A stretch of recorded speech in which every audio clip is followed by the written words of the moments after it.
Hello friends, இந்த மாதிரி ஒரு முட்டை தொக்கு பண்ணிட்டீங்க அப்படின்னா ரைஸுக்கு ரொம்ப ரொம்ப சூப்பராக வந்து இருக்குங்க. பாருங்கள், பார்க்கவே அல்டிமேட்டாக வந்து இருக்குங்க. முட்டை மட்டும் இல்லைங்க, அதில் இருக்க அந்த சொதி தாங்க நம்மளுக்கு ரொம்ப ரொம்ப சூப்பராக வந்து இருக்கும். ரைஸில் போட்டு சாப்பிடும்போது அவ்வளோ சூப்பராக இருக்குங்க. இதே மாதிரி வந்து ட்ரை பண்ணுங்கள். வீடியோ மட்டும் ஸ்கிப் பண்ணாமல் பாருங்கள். வீடியோ பிடிச்சிருந்தது அப்படின்னா மறக்காமல் லைக் பண்ணுங்கள், ஷேர் பண்ணுங்கள், கமெண்ட் பண்ணுங்கள், சப்ஸ்கிரைப் பண்ணிடுங்க. வாங்க நம்ம வீடியோக்குள்ளே போயிடலாம். இதுக்கு நாம் கடாயை வந்து சூடு பண்ணிக்கலாம். நல்லெண்ணெய் தான் இன்றைக்கி யூஸ் பண்ண போகிறோம். கொஞ்சமாக வந்து நல்லெண்ணெய் வந்து போட்டுக்கலாம். நம்ம வந்து இந்த மாதிரி நான்வெஜ் பண்ணும்போது பொதுவாகவே வந்து கடலை எண்ணெய் தான் வந்து யூஸ் பண்ணணும். கடலை எண்ணெய் யூஸ் பண்ணால் நல்லா வந்து இருக்கும். இப்போ கொஞ்சமாக வந்துட்டு எண்ணெய் வந்து ஊற்றியாச்சுங்க. இது கூடயே பார்த்திங்கன்னா நான் சின்ன வெங்காயம் ப்ளஸ் பூண்டு ரெண்டும் வந்துட்டு கட் பண்ணி வச்சுருக்கேன். உங்களுக்கு வந்து நிறையா முட்டை போடுறீங்க அப்படின்னா நீங்கள் கொஞ்சம் நிறையாவே வந்து யூஸ் பண்ணிக்கலாம். நான் கொஞ்சமாக தான் இன்றைக்கி வந்து போட்டேன். அதனால் கொஞ்சம் ஓரளவுக்கு ஒரு கைப்பிடி அளவுக்கு ரெண்டும் சேர்ந்து வந்து இருக்கும். இதை போட்டு வந்து நல்லா வந்து வதக்கிடலாங்க. இது கொஞ்சம் நேரம் வந்து வதங்கட்டும். ரொம்ப நேரம் வதங்கணும் அப்படின்னு அவசியம் இல்லை. கொஞ்சம் நேரம் வதங்கினதுக்கு அப்புறமா நாம் இது கூடயே பார்த்திங்கன்னா தக்காளி வந்து சேர்க்க போகிறோம். தக்காளி வந்து நிறையா இல்லை, ஒரு தக்காளி தான் வந்து சேர்க்க போகிறேன். நிறையா தக்காளி சேர்த்திங்க அப்படின்னா புளிப்பாயிரும். அதுக்காக தக்காளி வந்து பார்த்து சேருங்க. இது கூட கொஞ்சமாக உப்பு போட்டிங்க அப்படின்னா தக்காளி நல்லா வந்து வதங்கிடுங்க. இதை கொஞ்சம் நேரம் நான் வந்துட்டு அப்படியே வந்து சிம்மில் போட்டு அப்புறம் வந்து காமிக்கிறேன். தக்காளி வதங்கினதுக்கு அப்புறமா இது கூட ஒரு கொஞ்சமாக, ரொம்ப வந்து சேர்க்க வேண்டாம், கொஞ்சமாக வந்து தேங்காய் துருவல் வந்து எடுத்துக்கோங்க. நீங்கள் தேங்காய் துருவல் வந்து இல்லை அப்படின்னா தேங்காவை கூட நீங்கள் வந்து கட் பண்ணி வந்து போட்டுக்கலாம். இப்போ பார்த்திங்கன்னா நம்ம தக்காளி நல்லா மசிஞ்சிருச்சு, தேங்காயும் போட்டாச்சு. போட்டு இதோட ஒன்றா வந்து கிளறி விடலாங்க. இது வந்து நம்ம வந்து அடுப்பை வந்து இந்த ஸ்டேஜில் வந்து ஆஃப் பண்ணிடலாம். ஏன்னா ரொம்ப நேரம் வந்து நம்ம வதக்கணும். தேங்காய் போட்டதுக்கப்புறம் ரொம்ப நேரம் வந்து வதக்காதீங்க. வதக்குனீங்க அப்படின்னா டேஸ்ட் வந்து சுத்தமாக வந்து மாறிடும். ஏன்னா தேங்காய் வந்து பார்த்திங்கன்னா நல்லா வந்து பொரிஞ்சிடும். அதுக்காக வந்து தான் சொல்கிறேன். இதில் வந்து பார்த்திங்கன்னா ஒரு அரை டீஸ்பூன் அளவுக்கு கரம் மசாலா தூளும், ஒரு டீஸ்பூன் அளவுக்கு வந்து காஷ்மீர் மிளகாய் தூளும், காரத்துக்கு பார்த்திங்க அப்படின்னா ஒரு டீஸ்பூன், உங்களுக்கு வந்து எவ்வளோ வேணுமோ அவ்வளோ வந்து எடுத்துக்கலாம். நான் வந்து இன்றைக்கி ஒரு டீஸ்பூன் அளவுக்கு தான் வந்து போட்டிருக்கேன். அதிகமாக உங்களுக்கு காரம் வேணால் நீங்கள் கூட கொஞ்சம் கூட சேர்த்துக்கலாம்.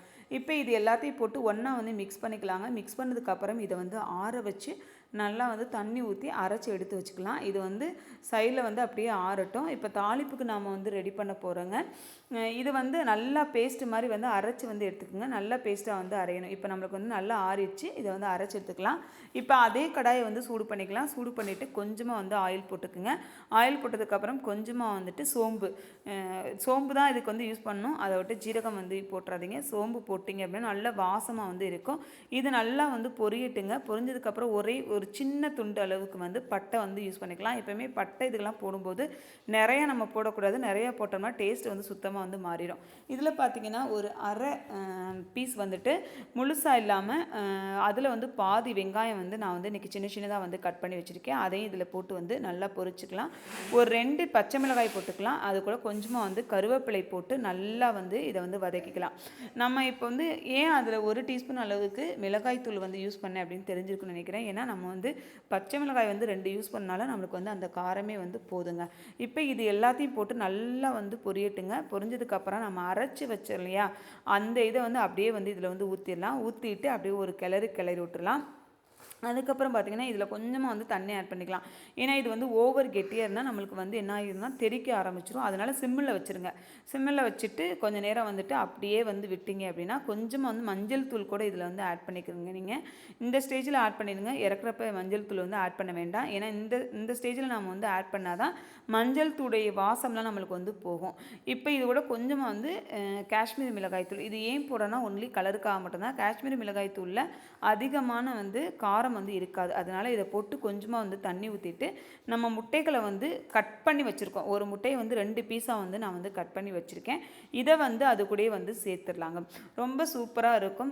பொதுவாக பார்த்திங்க சப்பாத்தி இந்த மாதிரி பண்ணும்போது இந்த தொக்கு வந்து பண்ணிங்க அப்படின்னா செம்மையாக வந்து இருக்கும். இப்போ இது எல்லாத்தையும் போட்டு கிளறி விட்டுக்கலாங்க. கிளறி விட்டதுக்கு அப்புறமா நாம் வந்துட்டு இதை வந்து க்ளோஸ் பண்ணிடலாம். க்ளோஸ் பண்ணி சிம்மிலேயே வந்து ஒரு 10 நிமிஷம் வந்துட்டு நல்லா வந்து குக் பண்ணிடலாங்க. குக் பண்ணிவிட்டு இது வந்து கொஞ்சம் நேரம் சிம்மில் போட்டதுக்கு அப்புறமா நாம் வந்து ஃபைனலாக கொஞ்சமாக வந்துட்டு கொத்தமல்லி மட்டும் தூவி விட்டீங்க அப்படின்னா சுட சுட முட்டை தொக்கு வந்து ரெடி ஆயிடுச்சுங்க. பாருங்கள், சூப்பராக வந்து இருக்கும். ஆவி பறக்க நம்மளுக்கு ஒரு முட்டை தொக்கு வந்து நம்ம வந்து ரெடி பண்ணிடலாம். இதை வந்து ஃபைனலாக உங்களுக்கு வந்து காட்டுறேன். நல்லா ஆவி பறக்குங்க. சூடு நிறையா வந்து ஆயிடுச்சு. இப்போ நாம் கொஞ்சம் நேரம் க்ளோஸ் பண்ணிவிட்டு ஒரு 5 நிமிஷம் கழித்து வந்து ஓப்பன் பண்ணி பார்த்தோம் அப்படின்னா அப்படி ஒரு டேஸ்ட் டேஸ்ட்டில் ஒரு முட்டை தொக்கு வந்து ரெடி ஆயிடுச்சுங்க. நீங்களும் இதே மாதிரி ட்ரை பண்ணி பாருங்கள். வீடியோ பிடிச்சிருந்தது அப்படின்னா மறக்காமல் லைக் பண்ணுங்கள், ஷேர் பண்ணுங்கள், கமெண்ட் பண்ணுங்கள், சப்ஸ்கிரைப் பண்ணிடுங்க. பாருங்கள், சூப்பரான ஒரு முட்டை தொக்கு தாங்க நம்ம வந்து ரெடி பண்ணியிருக்கோம். இதே மாதிரி இன்னொரு வீடியோ நம்ம வந்து நாளைக்கு பார்க்கலாம். வீடியோ பிடிச்சிருந்தா கண்டிப்பாக சப்போர்ட் வந்து கொடுங்க. ஓகே, பாய்.